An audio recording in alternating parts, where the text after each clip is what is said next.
Oke, seterusnya kita tengok lagi apa kemajuan yang tercapai berkaitan dengan alat telekomunikasi yang berada di Malaysia. Oke, seterusnya adalah kabel fiber optik. Apa itu kabel fiber optik? Adalah rangkaian telekomunikasi Malaysia meningkat maju dengan penggunaan kabel fiber optik dan gelombang mikro. Merupakan kabel berkapasiti tinggi kerana diperbuat daripada serat kaca atau plastik yang sangat halus. Digunakan untuk menyalur informasi dan memindahkan arus data dalam dunia jaringan komputer. Ini biasa kalau kamu panggil biasa tuh USB. Contoh kamu ada handphone pintar. Kamu mempunyai banyak gambar ataupun banyak maklumat dalam handphone kamu dan kamu mau memindahkannya ke dalam laptop. Oke, jadi kamu menggunakan ini kabel fiber. Oke, jadi ini fungsi dia kabel fiber. Oke, selain daripada itu kita ada telepon pintar. Oke, telepon pintar nih kalau zaman sekarang jangan cakap lah, dia ada banyak jenis dan masing-masing ada quality dia yang tersendiri. Oke. Ini telepon pintar 3G dan terkini 4G dan paling latest adalah 5G. Oke, kita boleh menerima dan membalas email, perbualan video, telesidang. Oke, telesidang tuh maksudnya contoh kamu buat video call dengan kawan kamu. Oke. Dan pelbagai aplikasi yang boleh dimuat turun. Oke, macam yang Facebook, Instagram, WeChat, oke. Apa-apa sahaja, YouTube. Ciri-ciri rekaan luar dan dalaman menggunakan teknologi tinggi dan menepati kehendak dan cita rasa generasi di alaf baru. Kamulah generasi ya, generasi alaf baru.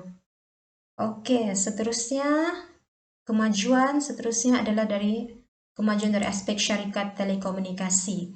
Telekom Malaysia telah memainkan peranan yang penting dalam usaha menyediakan telefon talian tetap dan memajukan industri telekomunikasi di Malaysia.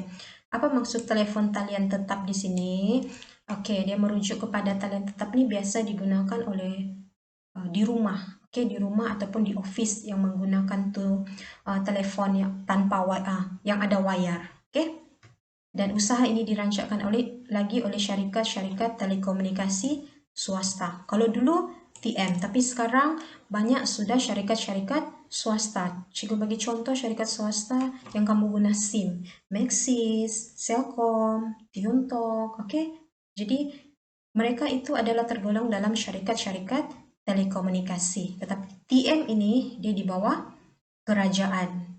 Oke, tapi yang kamu guna macam Maxis, Celcom, Digi, dan lain-lain itu adalah syarikat telekomunikasi swasta. Oke, kita next kepada komputer. Oke, kalau komputer dulu kamu tengok komputer dia tebal kan? Oke, komputer yang tebal ini yang dalam gambar ini pun tipis. Tapi kalau sekarang dia banyak lagi. Oke, contohnya laptop, ada lagi iPad. Oke.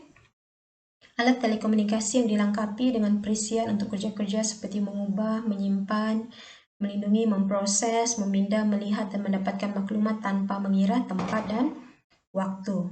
Oke, kewujudan jaringan internet dan perisian komputer seperti Google Chrome, Internet Explorer, oke, ini banyaklah.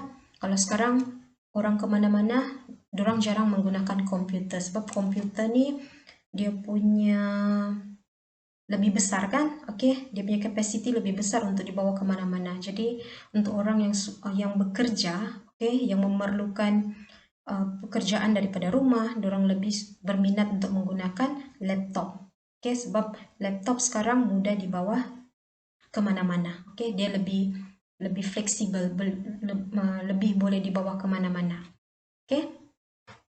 Seterusnya adalah koridor raya multimedia. Oke, apa itu koridor raya multimedia ataupun dikenali sebagai MSC? Perkembangan ICT telah mendorong MSC yang berpusat di Cyberjaya. Cyberjaya di mana?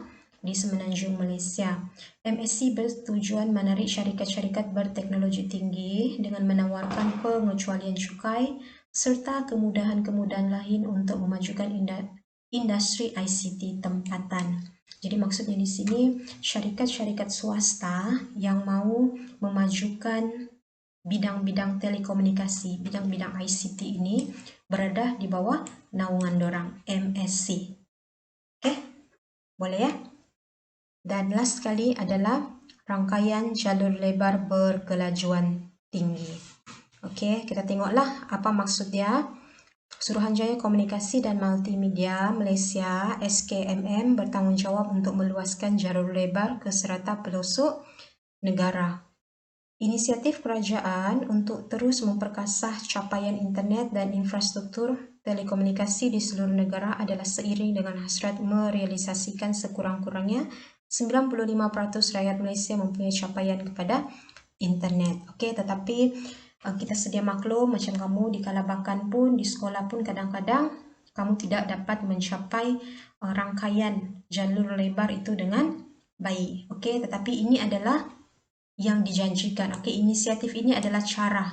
Okey, cara kerajaan. Jadi kita harap-harap mungkin satu hari nanti capaian internet di kawasan Kalabakan, terutama sekali di kawasan luar bandar, dapat dimajukan lagi. Jadi tidak ada lagi orang-orang ataupun masyarakat yang ketinggalan dari aspek ICT. Okey, apa maksud jalur lebar di sini dia ya? Medium penghantaran maklumat digital yang mempunyai lebar jalur melebihi frekuensi suara 3000 Hz. Okey. Ini menurut Timbalan Menteri Komunikasi dan Multimedia sehingga tahun 2016, kadar penembusan jalur lebar isi rumah di seluruh negara telah mencapai 76.8%. Okey, tetapi kebanyakan kawasan-kawasan luar bandar, okey, kawasan-kawasan kampung ada lagi masih yang tidak boleh menerima ataupun tidak dapat menerima ICT ataupun line internet ataupun capaian berkaitan dengan internet ini masih lagi rendah. Okey, jadi untuk hari ini itu sahaja. Kita ada belajar dua perkara. Satu adalah berkaitan dengan alat telekomunikasi yang ada di Malaysia. Ada 5 tadi kan?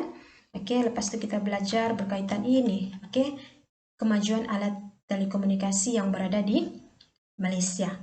Okey, jadi cikgu harap kamu boleh sekurang-kurangnya penerangan cikgu ini dapat membantu kamu untuk memahami berkaitan dengan topik ini, dan selebihnya kita akan sambung untuk kelas akan datang nanti. Okey, thank you.